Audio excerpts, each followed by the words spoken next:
Dragi prijatelji, večeras ćemo obraditi jedan slučaj koji se desio 2006. godine u mestu Kalinovica kod Samobora u Republici Hrvatskoj. To je svega 30 km od centra Zagreba i to je bio jedan događaj koji je uznemirio javnost celokupne Hrvatske, a bogami i regiona. I dugo se pisalo o tom događaju i on ne sme biti zaboravljen. Naime, sve je počelo kada je za Badnje veče 24.12.2006. godine Adrijan Antunović, star 17 godina, utrčao u sobu svog komšije i rekao je: "Komšija, molim vas, zovite hitnu pomoć i policiju. U mojoj porodici desio se strašni masakr." Naravno, komšija je odmah pozvao policiju i rekao je da se nešto strašno desilo u kući Antunovića.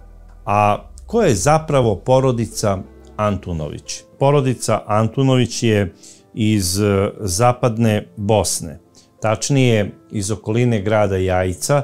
Njen domaćin i glava kuće je Dragan Antunović, star 46 godina. Ima suprugu Anđu Antunović, koja je stara 43 godine, i njih dvoje su imali troje dece. Najstarija Mišela imala je tada 21 godinu, srednji Adrijan je rođen u Jajcu 1989. godine i najmlađi Marin ima 12 godina.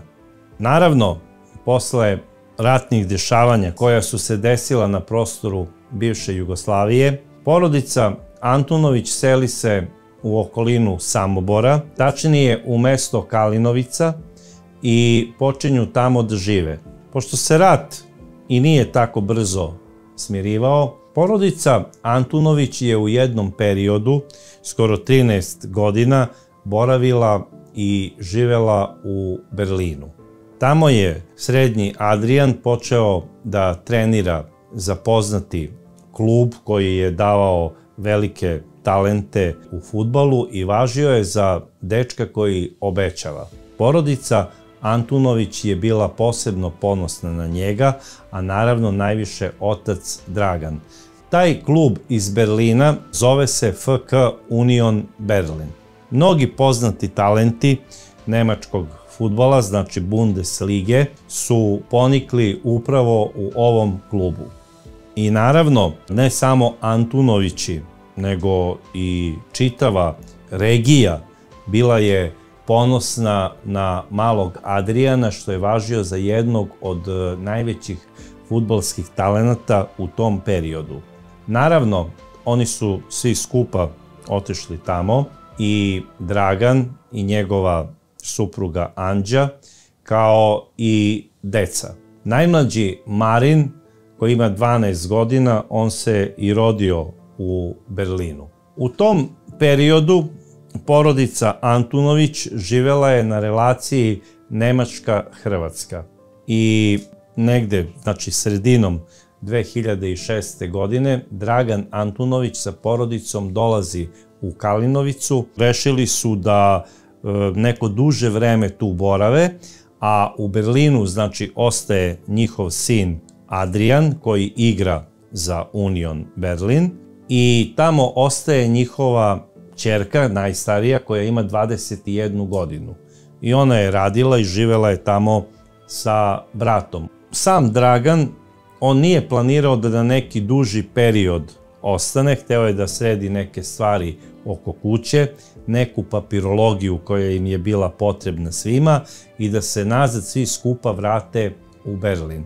Jer oni su računali da će preko FK Union iz Berlina da pronađu u Berlinu bolji posao, što bi sigurno i bilo tako, jer Adrijan je u tom trenutku važio za najveći talenat tog kluba. I on baš tada, početkom decembra 2006. godine, dobija poziv od juniorske reprezentacije Hrvatske da početkom januara, tačnije 3. januara, počne sa pripremama za juniorsku reprezentaciju. I naravno, otac Dragan je bio preponosan na to. Oni su jedva čekali taj trenutak kada će njihov Adrian da ode na pripreme za hrvatsku reprezentaciju.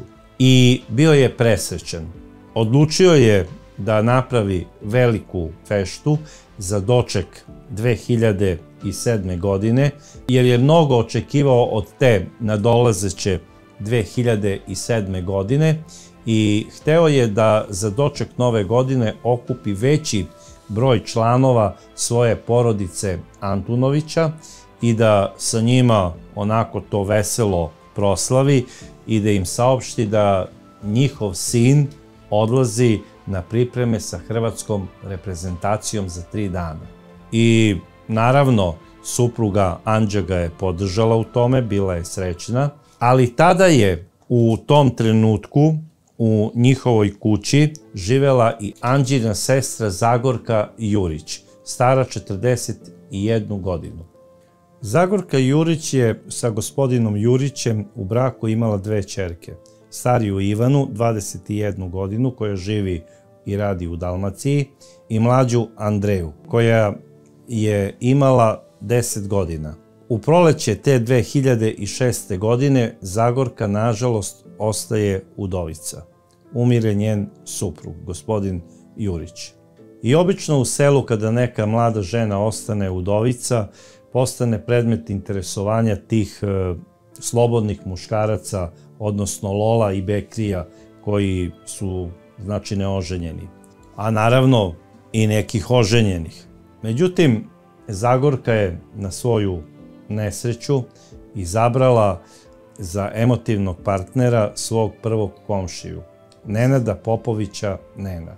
On se njoj nabacivao tako što je dolazio da joj pomogne u nekim muškim poslovima, u stilu da naseče i iscepa drva, da nešto popravi u kući, i pošto je njoj očigledno falila muška ruka da bi funkcionisala u domaćinstvu, ona je prihvatila njegovo udvaranje i tog leta 2006. godine počinje njihova emotivna veza. Nenad Popović, zvani Neno, inače star 35 godina u tom trenutku, je bivši hrvatski ratni veteran.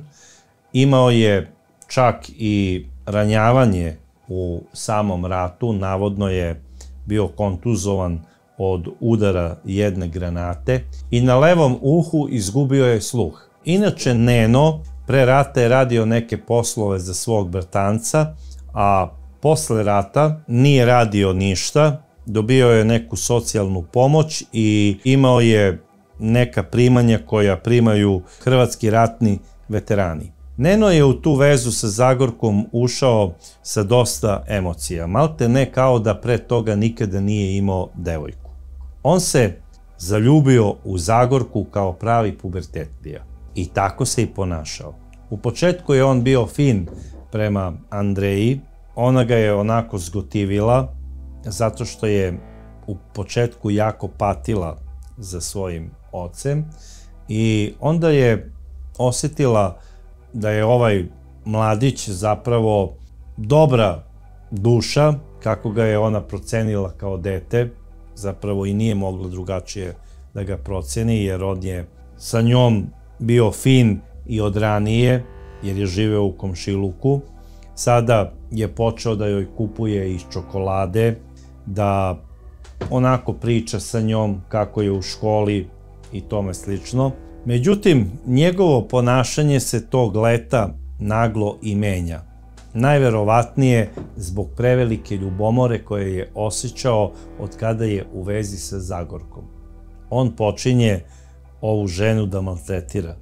Najverovatnije zato što je po tim seoskim birtijama čuo raznorazne priče da mnogi potencijalni lovci na udovice imaju Zagorku kao cilj. Postao je sigurno jako ljubomoran i verovao je svakoj seoskoj priči. Zagorki je pravio velike probleme. Nije čak ni birao ni mesto ni vreme gde će da napravi neku ljubomornu scenu ili incident. Njega uopšte to nije zanimalo što je ona majka, što ima dvoje dece i što je možda udovica nekog hrvatskog dragovoljca i nije shvatao njene obaveze. On je smatrao da ona mora biti posvećena samo njemu.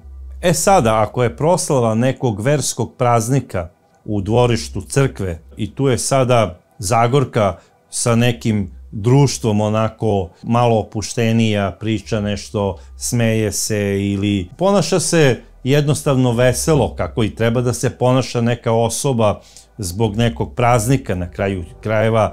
Njena mlađa ćerkica Andreja je bila i član kulturno-umetničkog društva i ona je često igrala na tim proslavama. I Zagorka je kao i sve ostale majke čija deca nastupaju tu u folkloru posmatrala znači svoje dete i ostalu decu i ponašala se kao i sve druge majke.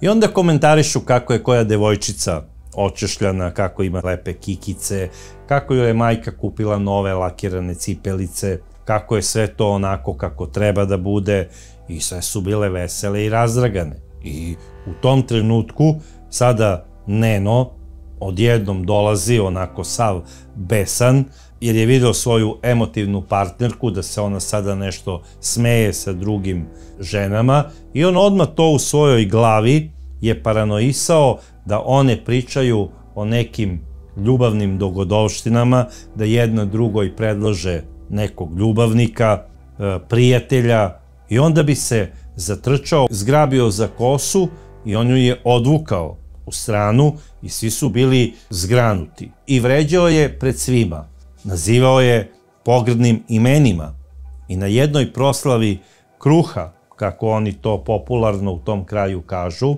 zapravo tako se i zove proslava, dok je trajala priredba, on je, zamislite, izvadio nož i stavio je Zagorki pod grlo. Naravno, neko je pozvao i policiju i Neno je imao prijavu, krivičnu prijavu u policiji zbog ovakvog nasilničkog ponašanja. Zagorka je bila uplašena i preplašena na kraju krajeva tim njegovim ponašanjem. Pokušala je da izgladi situaciju, nije protiv njega bila podnela krivičnu prijavu, nije htela da se čak ni priključi gonjenju protiv njega, ali po službenoj dužnosti policija je podnela prijavu jer je narušio javni red i mir i napao je na kraju krajeva Zagorku nožem.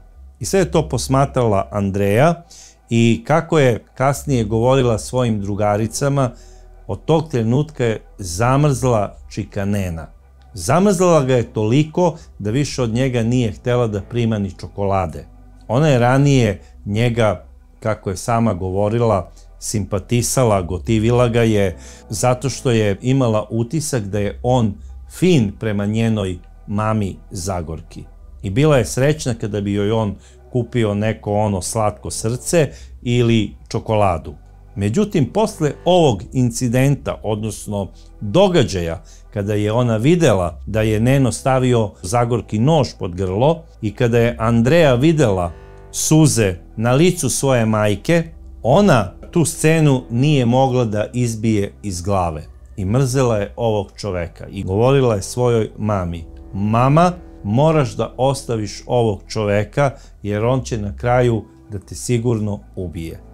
Naravno, mala Andreja nije znala da samo mesec dana posle toga Neno je sačekao Zagorku dok se vraćala iz prodavnice i pozvao je u svoj automobil. Odvezao je van sela do jednog šumarka i vezao je policijskim lisicama za volan i onda ju je tukao do besvesti kako bi ona priznala da ima ljubavnika.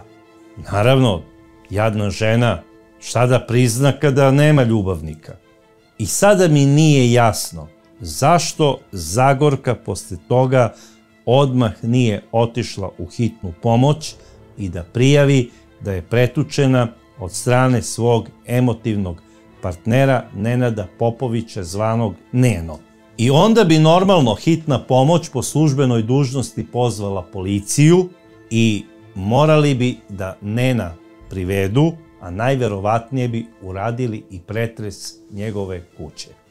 Međutim, ja pretpostavljam da je Neno njoj zapretio da će joj ubiti ćerke.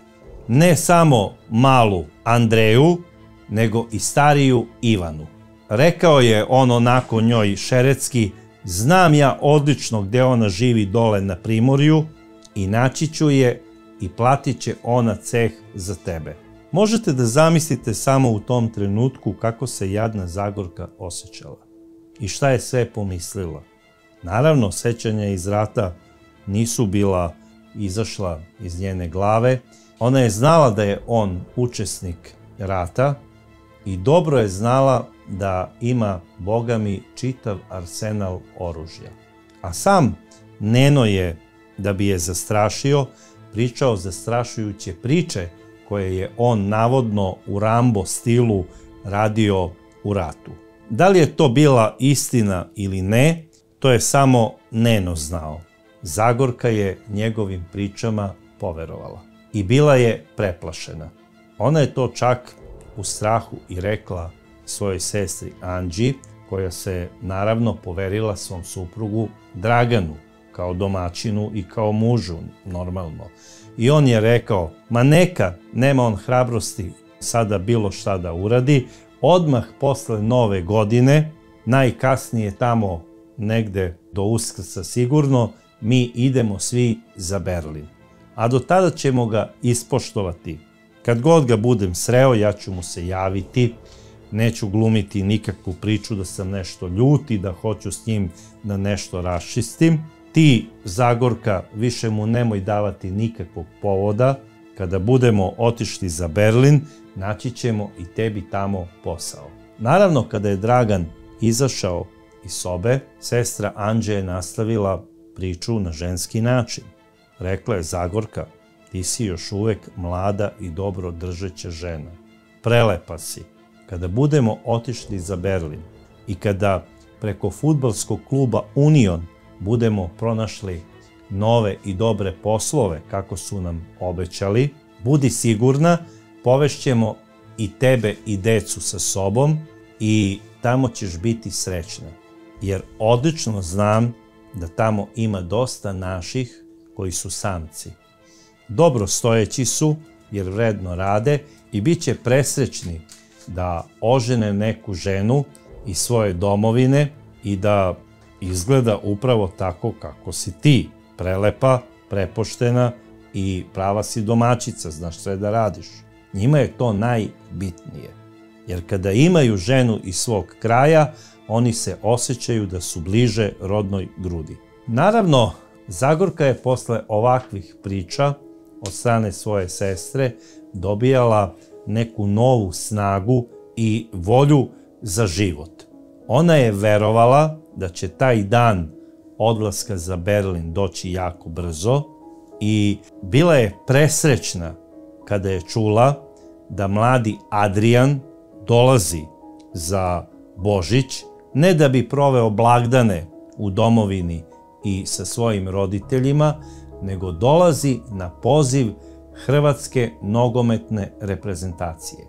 I osjećala je u tom dolasku neku izvesnost i sigurnost. I kada je tog 24.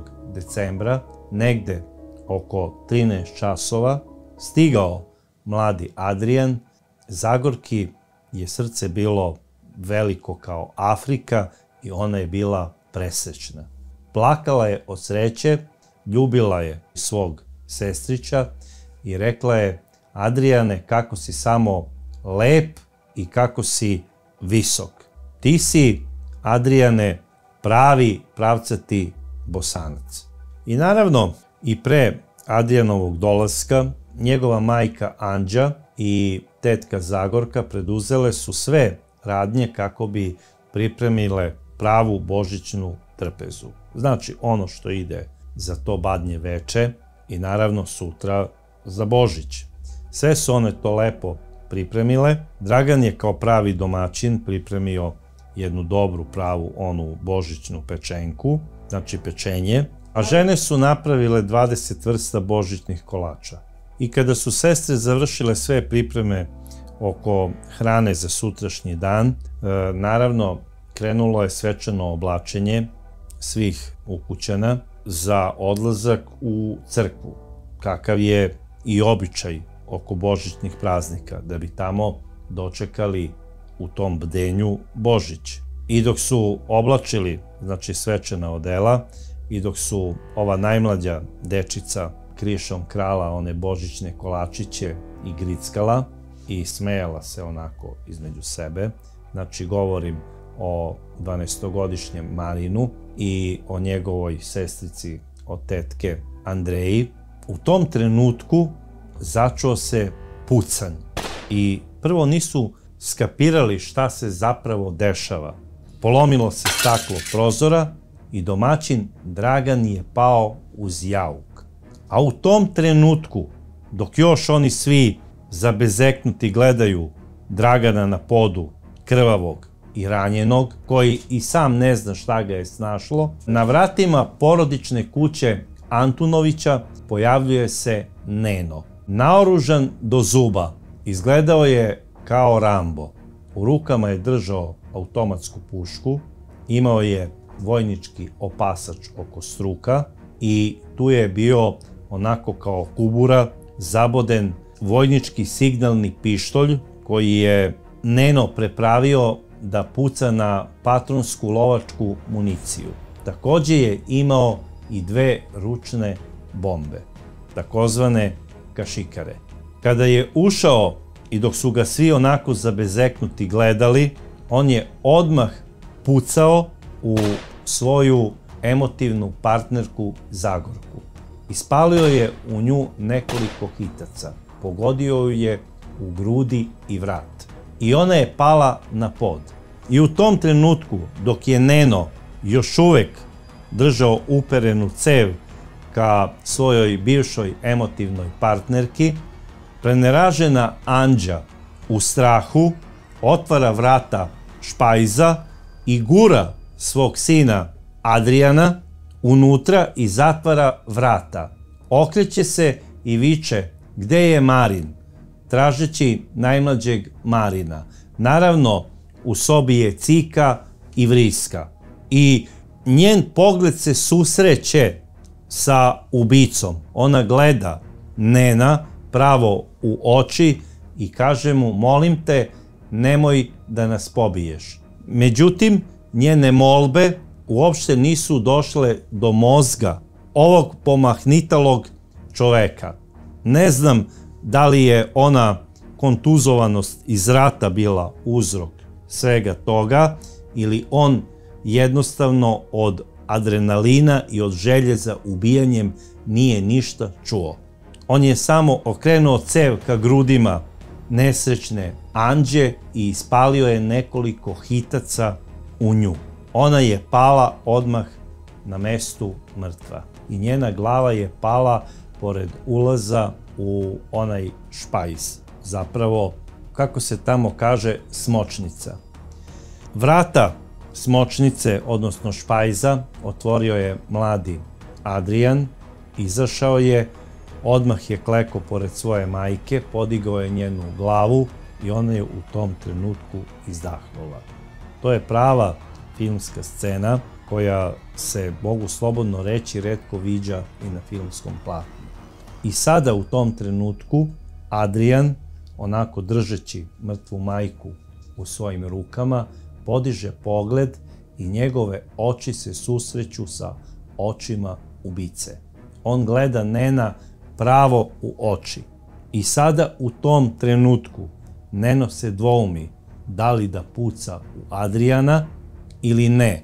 I dok razmišlja da li da podigne pušku i ubije mladića, čuje glasove i shvata da još uvek je živ Dragan, koji je, iako teško ranjen, pokušavao nekako da ustane i da zaštiti svoju porodicu.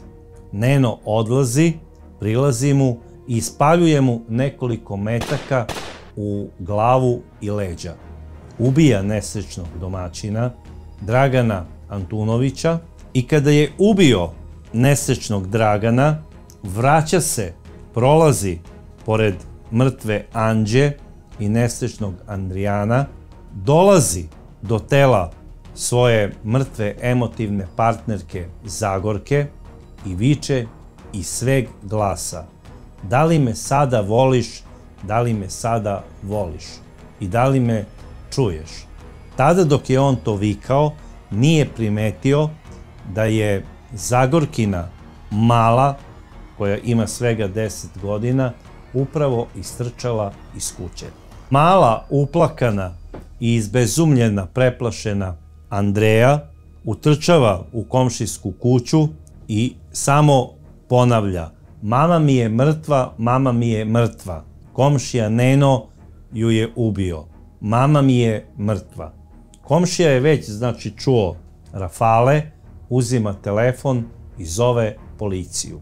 A za to vreme poludeli Neno nogom odvaljuje vrata od kupatila, ulazi u kupatilo i ispaljuje jedan rafal u plinski bojler.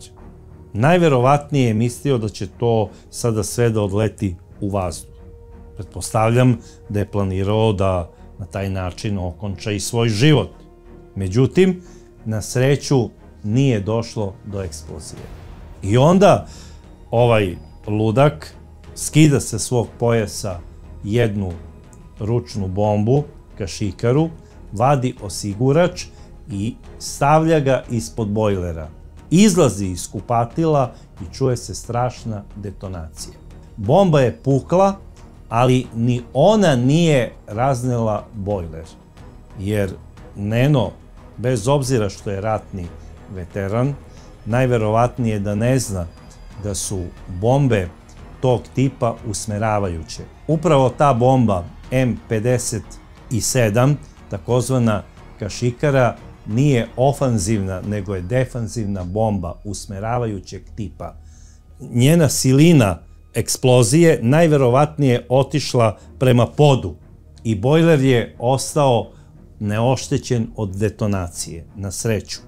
I onda razočarani Neno, pošto i ovog puta nije došlo do eksplozije koja će dići celu kuću u vazduh, sa pojasa skida drugu bombu, vadi osigurač i baca je u dnevni boravak, gde se nalaze još uvek mladi Adrijan i mali Marin. Na sreću, ova bomba nije eksplodirala. I onda razočarani Neno iz svog pojasa vadi signalni pištolj i izvršava samoubistvo na očigled preneražene i preplašene dece. On pada, ali u tom trenutku deca od straha, kako je posle i sam mali Marin rekao, nije mogao da poveruje da li je ovaj zaista mrtav ili se pretvara, dete ko dete. Šta je tog dana sve doživelo? Možda je pomislilo da je on sada napravio neku zamku kako bi oni ustali, krenuli, da bi ponovo pucao u njih. Međutim, ubrzo su se čule policijske sirene i sirene hitne pomoći. Došla je policija, odrađen je uviđaj, utvrđeno je da je u kući došlo do masakra u kome je ubijeno 3 ljudi, zapravo 2 žene i 1 muškarac, a da je ubica kao 4. nastradala osoba izvršio samoubistvo. Deca su bila nepovređena, osim što su naravno doživela šok i što su bila prestravljena. I naravno tužna zbog smrti svojih najdražih. Adrijana su zatekli kako u krilu drži glavu svoje mrtve majke. Policija je odradila ovaj uviđaj, javnost je bila zgrožena i zaprepašćena onim što se desilo te badnje večeri oko 18 časova u selu Kalinovici i o tome se dugo i dugo pričalo. I naravno, ovaj slučaj ne sme nikako biti zaboravljen. Nastradali Antunovići i Zagorka Jurić sahranjeni su nekoliko dana posle toga u Markovom polju. To je bila jedna tužna sahrana. Došla je čitava familija. Istog dana su sahranjeni i Antunovići, bračni par, Dragan i Anđa, a takođe odmah je bila i sahrana njihove sestre, odnosno svastike Zagorke Jurić. Antunovići su sahranjeni u porodičnoj grobnici, a odmah do njih sahranjena je i Zagorka Jurić. Došao je malte ne ceo kraj da ih isprati na onaj svet. Svi su plakali. I ova sahrana je bila jako, jako tužna, zato što se sahranjuje troje mladih ljudi koji su ubijeni na jedan vrlo monstruozni način, malte ne na najveseliji hrišćanski praznik. Takođe, svi su gledali malu i mladu decu koja ispraćaju svoje roditelje. Antunovići su iza sebe ostavili troje dece. Ćerku, Mišel, koja je došla iz Berlina zbog sahrane, odmah kada je čula za ovaj stravični događaj, mladog Adriana, mladog i perspektivnog fudbalera koji ima 17 godina, i Marina koji u tom trenutku ima 12 godina. Marin je plakao držeći za ruku svog brata koji je u svom naručju držao i svoju sestricu od tetke, Andreju.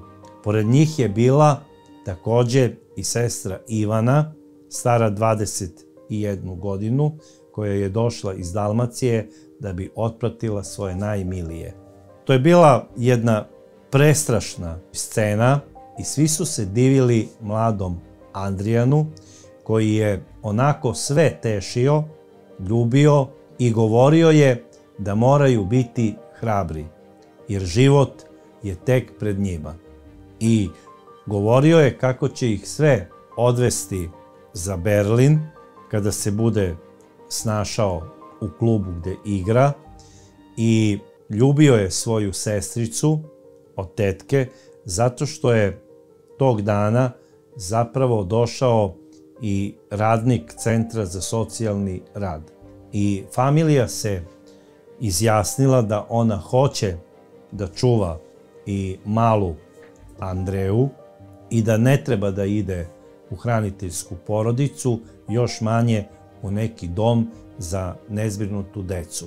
Na taj način nekako ovo dete je osetilo da pripada još više zajednici koja se zove porodica, zapravo familija, koja je bila, ostala i treba da ostane najveća svetinja na Balkanu. Ovaj događaj je, kao što sam rekao, jako potresao ceo region, ne samo zato što se desio na Badnji dan. On ne sme biti zaboravljen iz razloga jer je smrt došla iz neposrednog i najbližeg komšiluka. I ovo treba da bude pouka svim ženama, da kada prekinete emotivnu vezu, da li zbog razvoda ili, ne daj Bože, zbog smrti svog supruga, čekajte bar 2 godine dok se ne upustite u ozbiljnu emotivnu vezu. Ne treba ulaziti grlom u jagode. Pa pobogu, Zagorka je imala 41 godinu. Ona je trebala odmah da proceni da li je ovaj čovek Neno, zapravo Nenad Popović, prilika za nju ili ne. On je iz njenog komšiluka. Ona je morala dobro da ga zna. I ulaskom u tu vezu trebala je da dobro razmisli šta dobija, a šta gubi. Da li će biti zaštićena ili ne daj Bože ugrožena od te muške ruke. Jer muškarac pre svega treba da ne samo hrani, nego treba i da štiti svoju porodicu. A ona se ponela kao nezaštićena lavica u Africi. A ako je gledala nekada opstanak, ona je trebalo da zna da lav iz protivničkog čopora obično napada i ubija laviće svog suparnika. I Neno se upravo tako i poneo. U jednom trenutku je, znači, glumio dobru osobu, a onda je odabrao badnji dan za izvršenje ovog krivičnog dela. A zašto je odabrao badnji dan? Znao je da su tog dana u 18 časova svi prisutni u toj kući. I on je krivio celu porodicu Antunovića da oni vrše uticaj na Zagorku, da ona njega ostavi, jer navodno on nije za nju. A posebno je mrzeo i Adrijana, jer ako uspe u fudbalu, a pre svega bio je mlad, perspektivan fudbaler, od koga se mnogo očekivalo, on je bio ubeđen u ono što je čuo u seoskoj birtiji, da će Adrijan odvesti ne samo svoju porodicu, nego i svoju tetku sa njenom decom za Berlin. I rešio je da se osveti svima. Neno je sebe smatrao velikim vernikom i velikim patriotom. Međutim, sama činjenica da je ovakvu monstruoznost izvršio na jedan od najsvetijih hrišćanskih praznika dokazuje i ukazuje da on nije nikakav vernik niti patriota. Jer nijedan patriota ne ubija žene i decu. On je zapravo dokazao da je bio, ostao i ostaće upamćen kao jedno veliko đubre.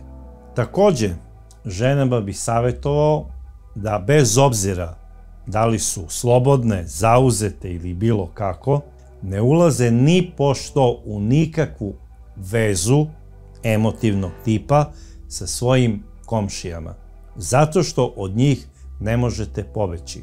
Oni su tu odmah pored vas. Ako je danas dok gledate ovu emisiju neki blagdan, ja vam savjetujem da dobro razmislite o vrednostima koje treba najviše da čuvate i volite. A to je zapravo vaša familija.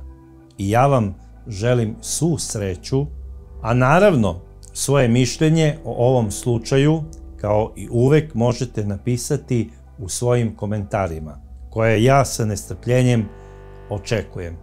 A do sledeće čudne priče ja vas pozdravljam. Stop nasilju!